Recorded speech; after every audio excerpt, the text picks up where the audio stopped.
Thanks very much for really interesting papers, and it's sort of, I'm just trying to think about the links, particularly about the aerial view and the technologised weaponry of the camera, and the that view from above that you discussed. And I think there's something there about this relationship between these technologies as weaponized. And there's been, I know, especially in the writings about photography in South Asia and imperialism, this idea is the camera as gun and the camera as weapon. So I didn't know whether there's something, whether that's commented on, especially in the work on Belfast, or whether that sort of is completely eradicated in the overriding aesthetics of reconstruction. Well, I think quite a few, while it's not aerial photography, the view, you could really only encompass the destruction through from a higher point. So there are photographs taken from the Albert Memorial and from the roof of different places. So it was really people, there was sightseeing, and people had to be stopped coming into the city and photographing, and you know, it was something to come in on a Saturday and Sunday to see the ruins if you lived outside the city. So I think in a way maybe the book fulfilled a need for a souvenir, and also fulfilled that bird's eye view which the pedestrian couldn't get, or the person living in the city. And that's interesting that you say not aerial photography, but that view that a lot of those images provided was sort of, like you say, from the roof, or from above, or from a different angle. I think that's interesting where the horizon is in these images. I want to say something more about that viewpoint, which I think in some ways it might also be relevant to what you're talking about. I think you were mentioning how that viewpoint was weaponized.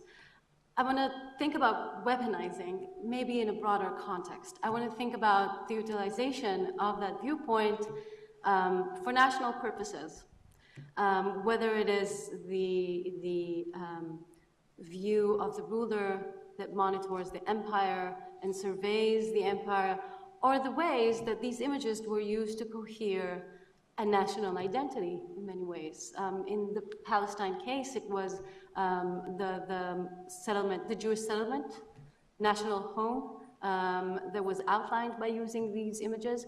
And it seems to me that in many ways that viewpoint in your case allows the authorities to show a viewpoint of identification almost, of looking at everything from above to reassure that things will be resurrected, will be corrected at some point. So I think it's interesting to look at the different uses of that viewpoint from above. Laura.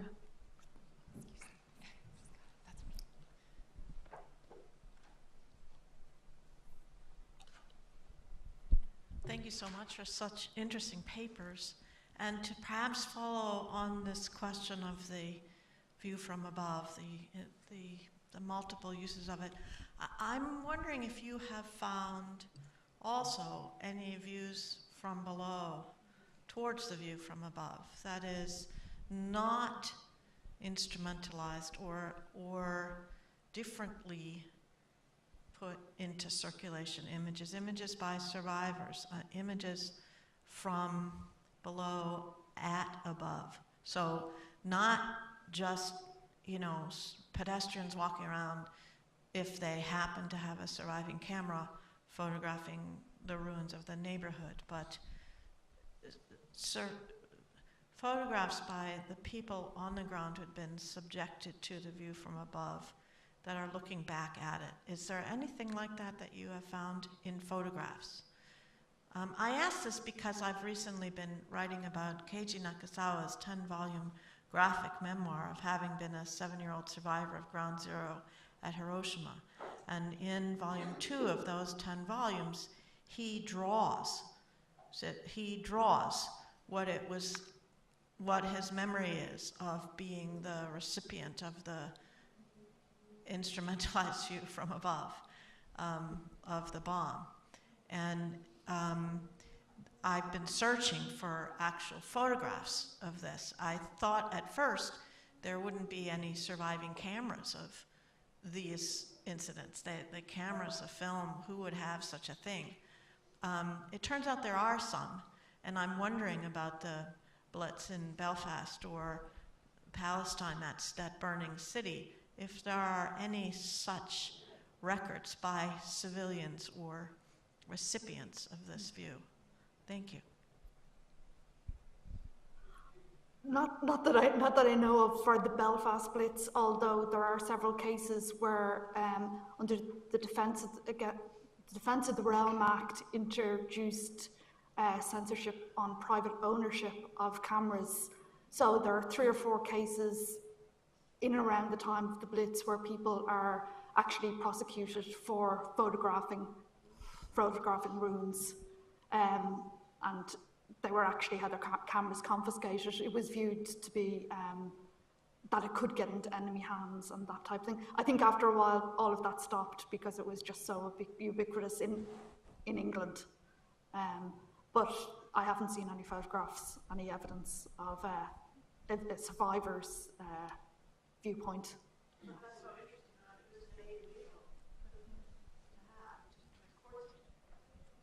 Yes, and I was surprised to find in the newspapers in the Belfast Telegraph actual cases where people's cameras were taken from them. You couldn't photograph bridges, obviously, and all sorts of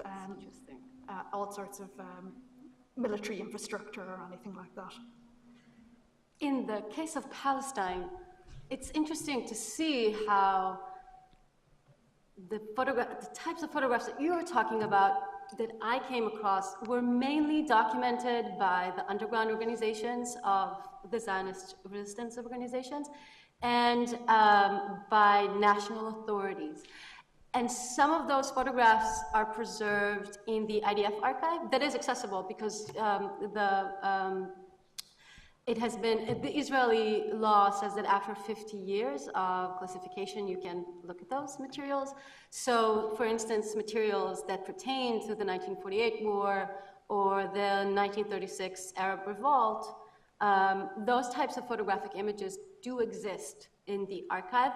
It's a little bit more complicated to find them, but you can. So that's one type of documentation that I can think of in that regard.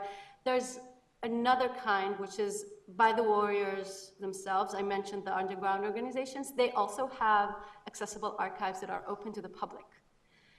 And they're based usually on materials that the soldiers themselves documented.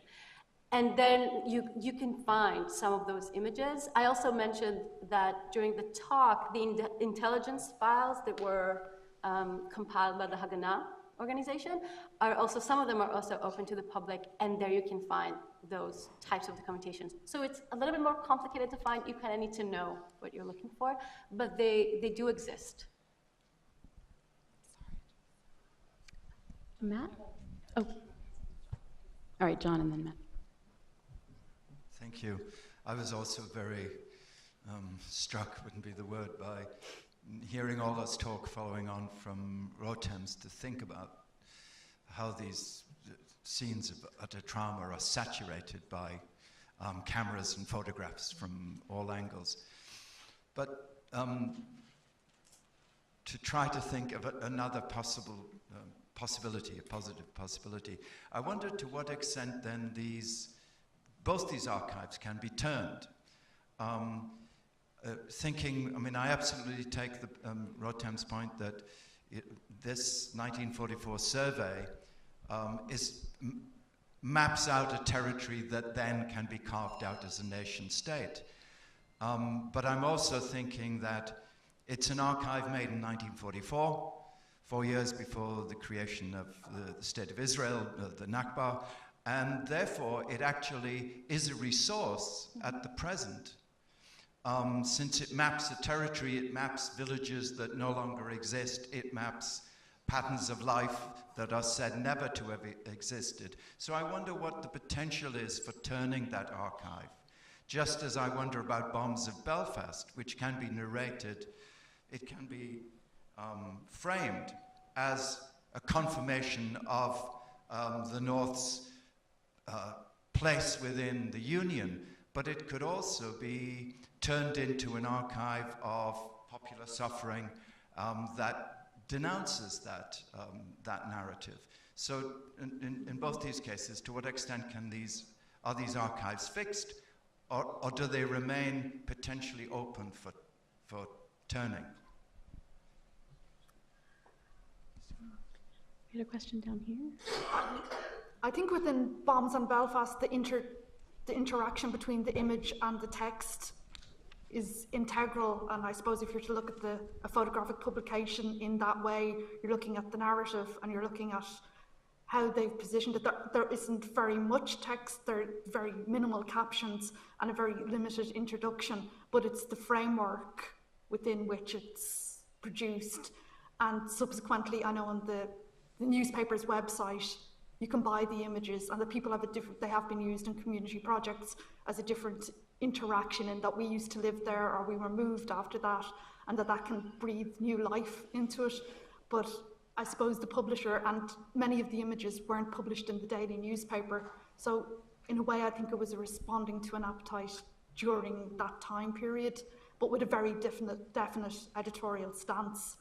So the images out of the context of that book and that time can change. In the case of these images, the answer itself is almost convoluted, because the uses made by these images are manifold. They appear in classified archives. Today they appear in open online archives where, again, you can buy those images as nostalgic remnants to something that had happened once. But they also emerge, as I said, in the court of law. And then they emerge in scholarly projects like Eyal Weizman's scholarly project that I mentioned. And also there are other Israeli researchers that are working with these images, such as Oren Yiftachel, who's been doing an extensive work about the desert in Israel. I think a response to that might be based on a term that I mentioned during the talk, which is deadlands. The slipperiness of this category almost respond to the nature of those photographs. What do I mean by that? Deadlands is a category that tries to define if a land can be appropriated by the governing regime. It was developed during the Ottoman Empire, just as a category that helped them to decide if they can use lands that were not cultivated for 3 years as lands that can be maintained by their authorities. During the British Mandate, as I mentioned, that becomes more contested. They do not really use it, the authorities, for a while, until the Zionist organizations asked to use those images that were captured in the Palestine survey. And it's interesting to note that that category still emerges in contemporary courts of laws based on these photographs. And the analysis of the photographs changes dramatically by the identity of the speaker in the court, whether it's an expert testimony for the defense or for the state. And what's more interesting even about the nature of those photographs is the fact that they require a lot of translation. They appear as hybrids with maps. They need to be read by experts in many cases. So there's something almost slippery about their emergence, which I think avoids any attempt to hold them down to one form of interpretation, which I find interesting. And that's part of the reason why I was drawn to the different archives and the use of those photographs. So, as an archivist, I'm pleased to see, particularly working with visual resources, that folks are using this in their research. And in a lot of these hidden collections, and that's what our work is, trying to make those available. And I guess the question I have is particularly for you, Jill, is essentially that you mentioned the challenges you had. There's only these 4 albums that you found that are extant. Have you done any of that searching, again, for those hidden collections in terms of the studio collections, studio photographers? I know in my own research, I dealt with Ho-Chunk in western Wisconsin in about the same period, late 19th, early 20th century, and dealing with the studio photographers collection, where you had the Ho-Chunk showing themselves, they were going for the photographer, not for ethnographic reasons, but to make photographs for their families, for their friends. Right. So have you done that sort of search, or are those collections extant or surviving the earthquakes, or? You mean a particular studio's collection of? Just professional studio photographers, like someone who's working perhaps glass plate negatives, they're working in the 18th, the studio photographers, those folks, those cabinet cards, those carte de visites that are represented in the albums. Yeah. Oh, so yeah, there are only 4 albums I've been able to track down, but there are hundreds of loose carte de visites and cabinet cards that are of the same general ilk, so to speak. They're Maori going into studios in their everyday Western clothing, being photographed in the same studio poses as the Pakeha customers as well. So even though, because my PhD is on albums and album culture and sort of narrating identity through albums, so I'm fascinated by what can be said through a collection of photographs that somebody has. But certainly there's this loose body of photographs out there. And it's really a subject that in New Zealand is just dying to be explored, and it hasn't yet, but there's certainly a huge body of professional studio photography work of Maori having their portraits taken that just haven't been examined yet. Thank you. Okay.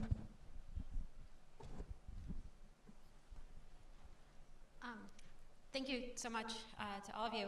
I'm wondering if you could all maybe speak a little bit about layout and materiality in relation to your topics. These are all 3 bodies of images that are important not just for the image themselves, but for the actual context and the physical context in which they appear. So the photo album, which the pages that you showed were these commercially produced albums to create these gridded pages that were then personalized by the families in some way, so it's an organizing object. And then I was really struck by the photo mosaic picture of the officers pasting the aerial images up onto a wall and organizing them in ways that you don't normally see, in sort of non-right angles that you don't normally associate with image display in a way. But then also there were some of the scans that you show actually have these like pieces of yarn and things like that I imagine were sort of markers on those objects. And then the layout of the Belfast book was also fascinating. There's sort of a playful layout of this they're like the funny cutouts and sort of odd design elements to it. And I was just wondering if you could all sort of talk a little bit about sort of the presentation of these objects as an assemblage, or these images as an assemblage, as objects. Of course, albums are very much about materiality and about physical interaction with them. The tricky bit about photograph albums in the 19th century is that there's very little information written in them. So they were experienced as a form of oral culture and narration. So it's been difficult for me to try and rediscover what exactly is going on with this album and all the other albums I looked at. One thing I did is I pulled all the photographs out of the album to look at where they were produced in the studios and try to get the sense of a geographic sort of exchange of photographs and where I could, who the people were, and to build connections that way. Interestingly, there's one sort of type image in the Parata album. You don't see Maori ethnographic types in the others that I've looked at, but there's one type image which is of a Scottish strongman, Donald Dinnie, and it's sort of this reverse ethnographic type thing. But trying to reconstruct what exactly is going on when albums are encountered has been a difficult thing for me to do. Martha Langford has a great sort of study about the orality of the album and looking at it from that perspective. But certainly there's a lot that we don't know yet about albums and how they were experienced physically in their context.